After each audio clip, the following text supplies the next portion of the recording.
Hello Chetan గారు. నమస్తే madam. Chetan గారు, వెయిట్ లాస్ అవుతున్నప్పుడు చాలా మంది మోకాళ్ళ నొప్పులు వస్తున్నాయి అని చెప్పేసి అంటూ ఉంటారండి.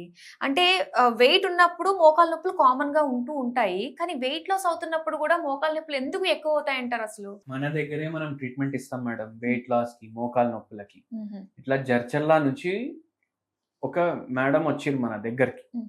అయితే మోకాళ్ళ నొప్పులు ఆమెకి గ్రేడ్ 3, గ్రేడ్ 4 మధ్యలో ఉండే. హుహు. మీరెంత తొందరగా ఆపరేషన్ చేపించుకుంటే అంత మంచిదమ్మా. హ్మ్. కొన్ని రోజులు పని నడిపిస్తుందంటే నడిపించుకోండి.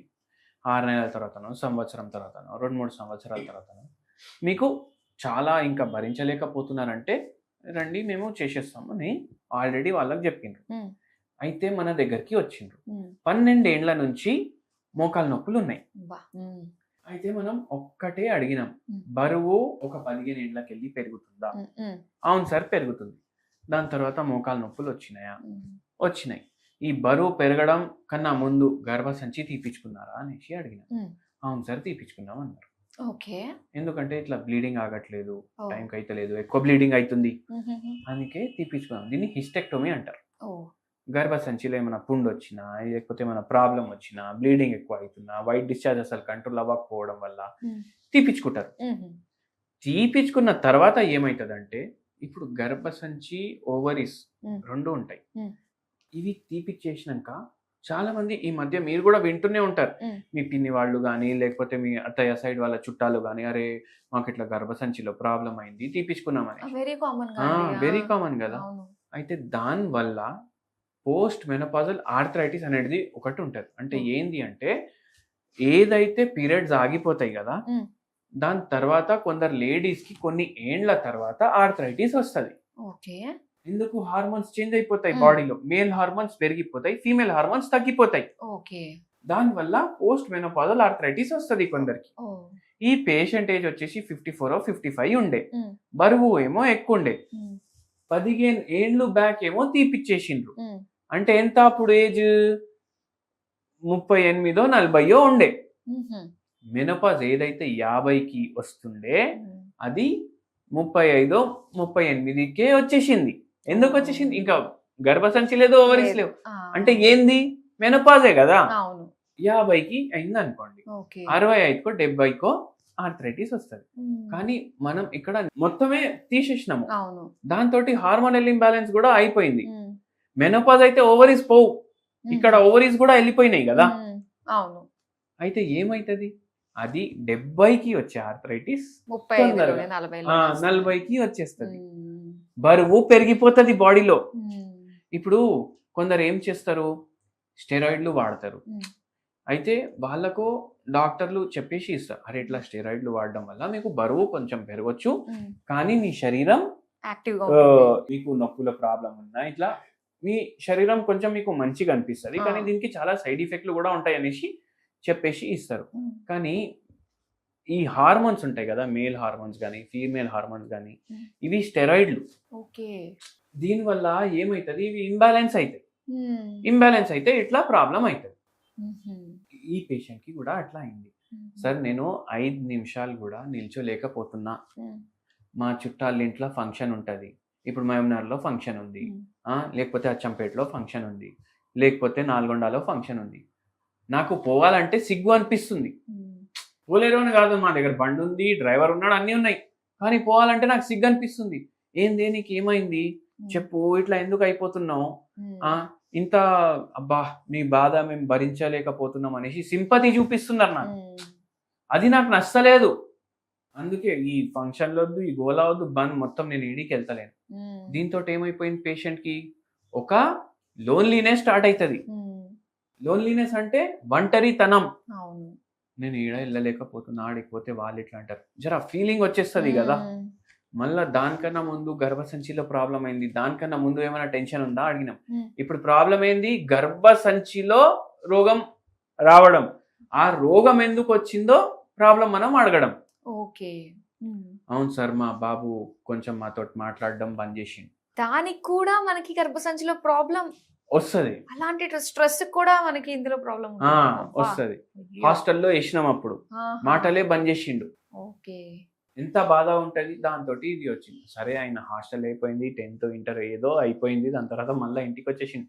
కానీ రోగం అయితే ఉండిపోయింది కదా. అవును. ఎంతమంది వేయరు పిల్లల్ని హాస్టల్స్ లో, ఉమ్, అందరు అరే చదువుకోనికి పోయిండు అనేసి జర లైట్ తీసుకుంటారు. ఉమ్, కానీ కొందరికి ఇట్లా బాధ ఇట్లా అయిపోతుంది, అరే ఇట్లా గొడవ అయింది, మాట్లాడతలేడు, ఎందుకు మాట్లాడతలేడు, జర దూరం ఎందుకు పెడుతుంది మాకు, ఉమ్, ఇట్లా అయిపోతుంది కదా.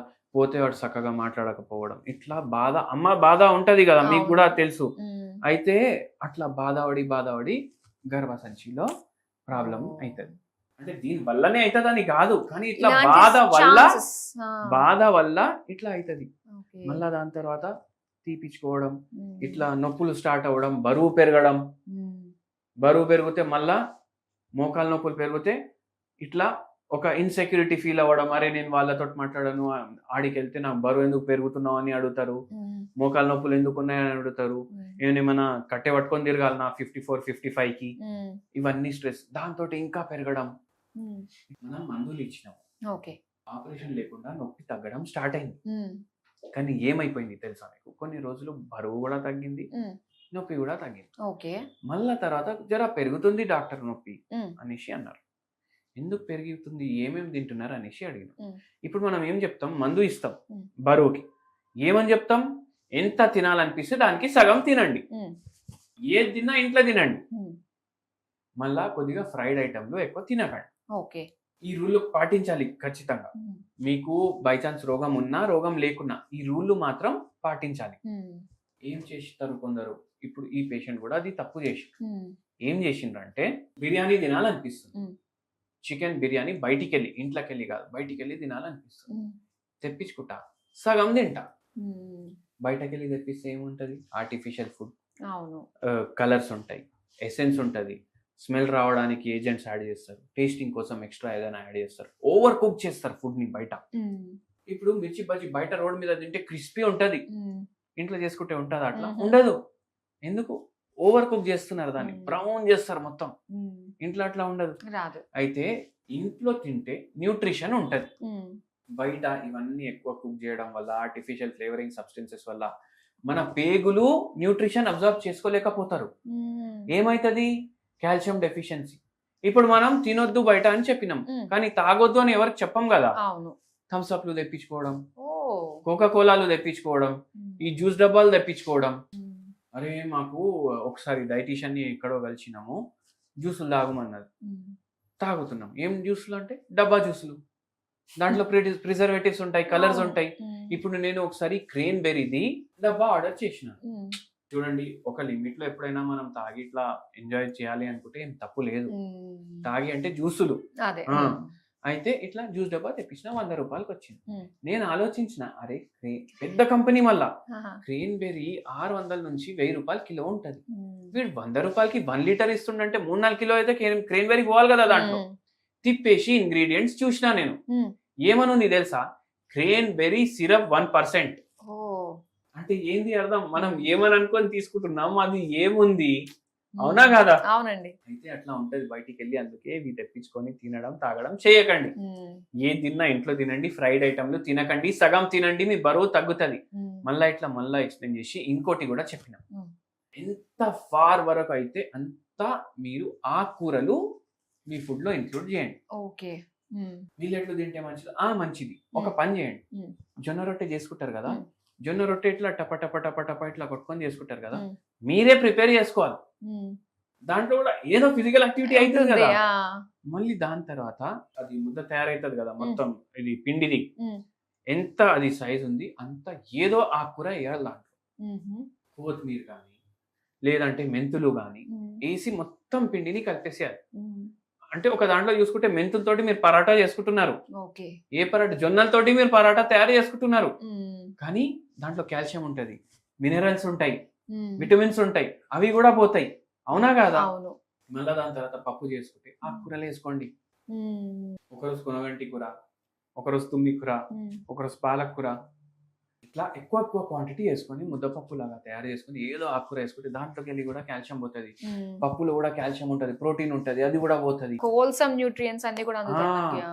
న్యూట్రిటివ్ ఫుడ్ మీరు తయారు చేసుకొని తినండి. ఉమ్, నైట్ టైం ఏమో ఒక గిలాసు మీరు రాగి జావ తాగండి, దాంట్లో పాల కన్నా ఎక్కువ కాల్షియం ఉంటుంది. ఉమ్, అట్లా మళ్ళా ఇంకోటి వెరీ ఇంపార్టెంట్ ఏంటంటే ఈ కార్బోనేటెడ్ డ్రింక్లు ఉంటాయి కదా, మ్మ్. బ్లాక్ ఉంటాయి, ఇట్లా ఓపెన్ చేయగానే సోడా వస్తది, మొత్తం మనకు కనిపిస్తది కదా, అవి తాగడం వల్ల బొక్కలు వీక్ అయిపోతాయి. ఓకే. బొక్కలు వీక్ అయిపోయి ఆస్టియోపీనియా అయిపోతుంది, అంటే చాలా వీక్ అయిపోయినాయి బోన్స్ అనేసి. దాంతో కూడా ఆర్థరైటిస్ ఇంకా ఉన్నోళ్ళకి ఇంకా పెరిగిపోతుంది. అందుకే అవి తీసుకోవద్దు. ఓకే. కానీ ఈ ఆకుకూరలు, రాగి జావా, మీరు నొప్పులు ఉంది, మీ బోన్లు వీక్ ఉన్నాయని చెబితే కంపల్సరీ మీరు తీసుకోండి. ఎందుకు? బొక్కలు గట్టిగా అవుతాయి, జాయింట్లు గట్టిగా అవుతాయి, మీకు జర స్ట్రెంగ్త్ వచ్చినట్టు అనిపిస్తుంది. ఇవి బెనిఫిట్స్ దీనివి. ఓకే. పాల్లో ఎంత ఉంటది దానికన్నా ఎక్కువ దీంట్లో ఉంటది. బెస్ట్, ఇంకా నేచురల్ గా ఉంటుంది మనకి. అవును, క్యాలరీలు కూడా తక్కువ ఉంటాయి. Thank you so much doctor గారు, చాలా మంచి హెల్తీ డైట్ మాకు తెలియజేసినందుకు thank you so much. Thank you అండి.